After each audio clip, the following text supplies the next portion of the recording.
going to be a new search for a head coach at Oklahoma State. And that search is going to begin, well, if it hasn't already started, it's going to begin now. Mike Gundy's gone. He has been released of his duties as head coach of the Pokes, the Cowboys, Oklahoma State. We're going to talk about it next. We're going to give you who our ideas would be for a possible next coach at Oklahoma State right here on the College Huddle. Do us a big favor if you don't mind, everybody. Smash that like button. Make sure you're subscribed to the channel. Thank you so much to all the Indiana fans, all the Texas Tech fans who subscribe to the channel in the last two videos we had. And hopefully all you Oklahoma State fans, you will subscribe as well. The College Huddle is a community of independent podcasters from coast to coast. As you can see in this map right here, we've got a bunch of them from coast to coast, from sea to shining sea. 86 of them, to be fact, who are part of our community right here at the College Huddle. And you can go over to thecollegehuddle.com where you can go over there and check out all the great podcasts that call the College Huddle home for their community. And we want to invite you to be a part of our community as well. So subscribe to the channel, ring the bell, get notified every time we go live. And of course, we want to know what you think about what we think down in the comments section below. Obviously, I'm not going to have time to mention every name that every person has thrown out as a possible candidate to be the next head coach at Oklahoma State. But before I give you 6 candidates that I think Oklahoma State should or are considering, let me say this about Mike Gundy. I know he's kind of a controversial figure a little bit, especially given the comments he made last summer about drinking and driving.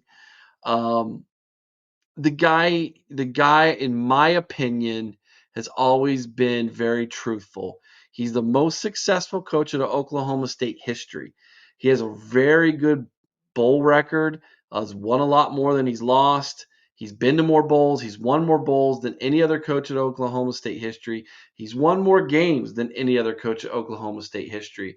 He literally put the Pokes on the map in the top 25 almost each and every single season, and he's just ran into some hard luck the last couple years. He went on to blame NIL for some of that, saying he had a $7 million roster when Oregon had somewhere in the ballpark of $40 million, and they went out and got absolutely obliterated in Autzen Stadium in Eugene, Oregon, and that seemed to kind of be the catalyst for a lot of things over the past couple weeks. And then it all came to head when they lost to Tulsa, man. That's just a game you can't lose if you're Oklahoma State. Cannot lose that game. And they did. And he's gone. Obviously, I'm a man. I'm 40. We'll live on in infamy. I'm 44. 4 years ago, for my 40th birthday, they had a cake with my picture on it, and it had a button you could push on the cake, and you push the button, it said, "I'm a man. I'm 40." And I mean, that kind of stuff has lived on for 18 years now since that soundbite came out. So Mike Gundy had the mullet, the best mullet in the coaching world for the longest time. He saw Oklahoma State through some pretty good years there in Stillwater, some pretty good years. And I think at the end of the day, this is the right move for the Cowboys and for that fan base. I mean, that last game when they're losing to Tulsa, there's the crowd is student section crowd are chanting "Fire Gundy." I mean, it's just a bad situation at that point. And he took it all on the chin like a man, because he's like 50 something now, almost 60. I don't think he should get back into coaching. I think his next chapter of his life will be as an analyst on television. I think he'll do great at Fox or I don't know about ESPN, but maybe ESPN, maybe. But he'll do great on television. He will be someone who those networks are going to want to get on there because he's polarizing. He's charismatic. He's well spoken, and he's very knowledgeable. And I think that's going to translate well to TV revenue. So I think that would be the next chapter of his life if he wanted that. Okay, let's dive into the coaches here. Let's dive into 6 different coaches. names I'm seeing floating around, and one name I'm going to throw in there on my own just to see what you all think. Number one, let's talk about good old Jeff Traylor, head coach down there at UTSA, the University of Texas San Antonio. He has a record of 48 and 22 overall in college. Has 175 wins to his credit in high school. He's 2 and 3 in bowl games. Spent some time at Arkansas, SMU, in Texas before landing at UTSA. He's a two-time conference USA Coach of the Year in 2021 and 2022. Has never had a losing season at the college ranks. Never had a losing season. He's on a 2-game win streak in bowls, the Frisco Bowl and the Myrtle Beach Bowl, and he's 2 and 2 currently this season. This is a guy whose name is kind of getting floated out there a little bit. He's a Texas guy. So he knows the region well. And this is a name, like I said, I've seen on a couple lists already that some people have put out as possible candidates to replace Gundy. So Taylor's obviously a name I think you have to keep your eye on. Not saying he's the front runner, but you definitely have to keep your eye on him. This is a very intriguing one for me. GJ Kinney. The again, a Texas kid, current head coach at Texas State, 31 and 13 overall, 2 and 0 in bowl games is his record as well. Coached at Incarnate Word in 2022, took them to the playoffs in his first year there. Was co-offensive coordinator at UCF. He spent a year as quarterback coach and offensive coordinator at Hawaii. His coaching career also included the Philadelphia Eagles for one season as well. Playing career, obviously, went from Tulsa to the NFL. Spent some time with the New York Jets, Philadelphia Eagles, New York Giants. Then went around for a season up in Canada as well. So had a little bit of a professional career and doing very well for himself collegiately and in the college ranks right now at Texas State. Like I said, 31 and 13 overall as a college coach, 19 and 11 at Texas State. Another coach who's never had a losing record. Has won the First Responder Bowl 2 years in a row there at Texas State. Competition level going to step up big time for him in a season when the Pac-12 opens up and Texas State heads that direction. It's intriguing. This one is intriguing to me because he's young, he's charismatic, he played in the NFL. Uh, Players gravitate towards him. Um, that one's intriguing to me as well. A little bit like if I would rank them, I would say he's probably a better fit than Jeff Traylor, in my opinion. But that's just my 2 cents. All right, moving along here to the guy who I'm going to call at this time probably one of the hotter names in the coordinator world. Of course, we're talking about Ben Arbuckle, current offensive coordinator at Oklahoma. First season as OC at Oklahoma. Spent 2 seasons at Washington State as an offensive coordinator, quarterbacks coach. Was doing the same thing for 2 seasons in Western Kentucky. Is known as a great developer of quarterbacks. It's kind of his thing. He's also a Texas kid as well. So again, knows the region of the country very well. If you're seeing kind of like a tendency here or a pattern, a lot of the guys who I think are candidates for this job are Texas people, or at least the Oklahoma, Texas region of the country. He's one of them.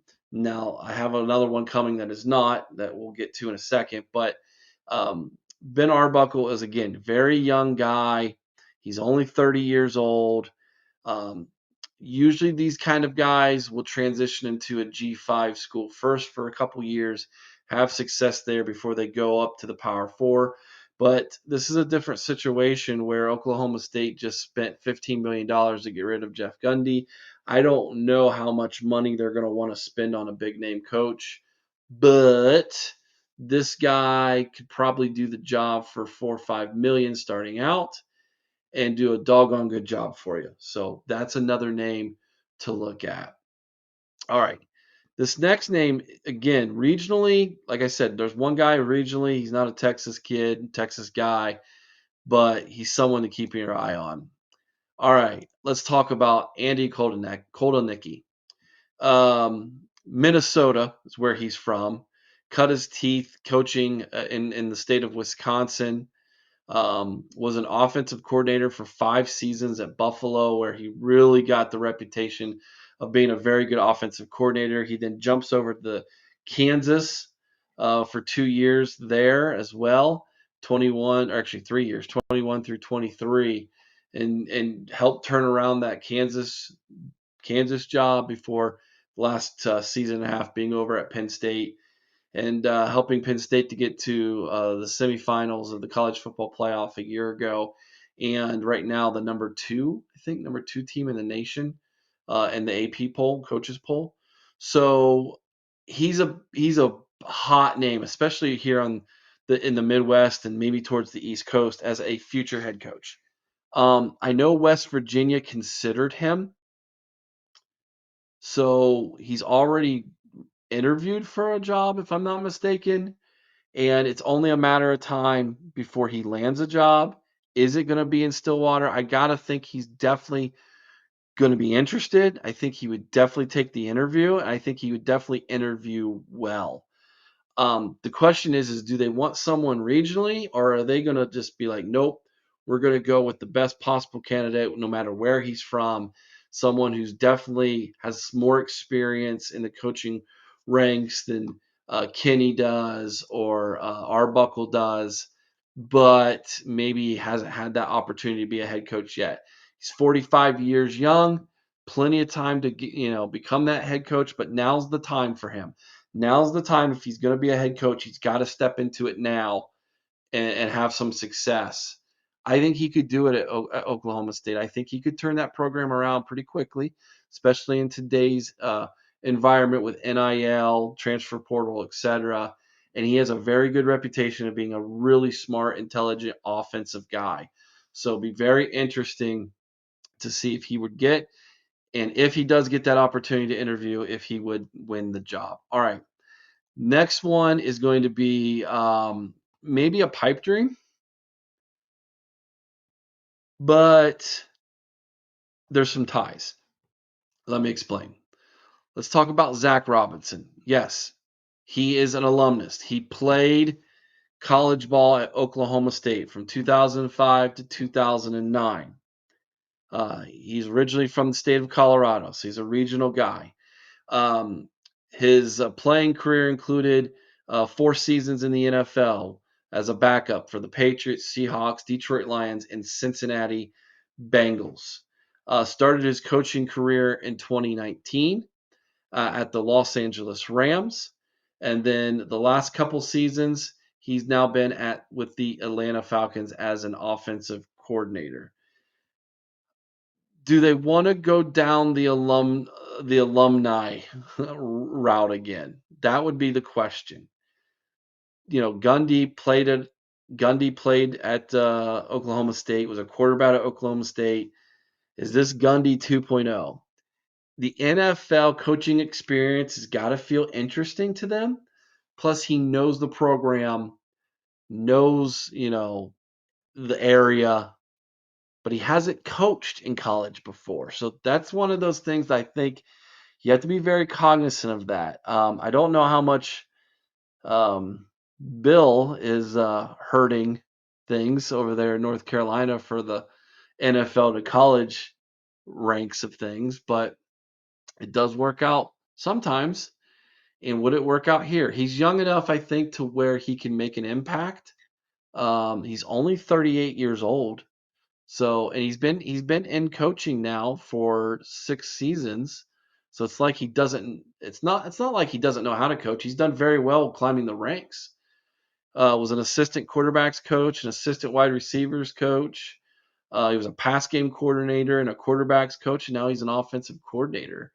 So I think Zach is definitely someone who um, they would be interested in, I think, having a conversation with. But do they want to go down the same path they just were on there in Stillwater with Gundy? Because this is kind of the similar thing here. All right, now the pipe dream, and I'm very intrigued to find out what you Oklahoma State fans think of this. What about Bob Stoops? Yeah, I know he's long in the tooth. He's 65. He's got 5 good years, maybe 7 at the most left in him if he wanted to get back into coaching. If he wanted to get back into coaching, would he even consider going back to the state of Oklahoma and it not being with the Sooners? Would that even be a consideration? Does Oklahoma State have the budget to afford this? It would cost a pretty penny to bring him back um, and bring him to Stillwater. He's currently already in the College Football Hall of Fame. You would be hiring a Hall of Fame coach at this point. Definitely has the clout. Definitely this move would make serious waves. You definitely would be striking a major blow to your old rival there in Norman. This would be almost kind of like a major troll hire if you're Oklahoma State. If you could pull off the Bob Stoops back to Oklahoma here tag. Would you even want this if it was even possible, Cowboy fans? Would you like to see this man wearing your orange instead of the Boomer Sooner red? Or all those years he spent in Norman, can you not stand the guy and you're just like, I can't even believe you would even contemplate having this conversation, Boggs? I need to know what you all think with that. Would this even be a consideration for you? I had to throw it in here because I think it would be incredibly interesting to get everybody's take on it. Those are 6 candidates right there I just gave you that could be possibilities. Out of those 6, who do you think would work the best for the Cowboys? Let me know in the comment section below. Did I miss somebody who you think that could end up being the head coach there in Stillwater? Let me know in the comment section below. Do you think it's absolutely insane to even consider Bob Stoops, or would you love to see it if you're an Oklahoma State fan?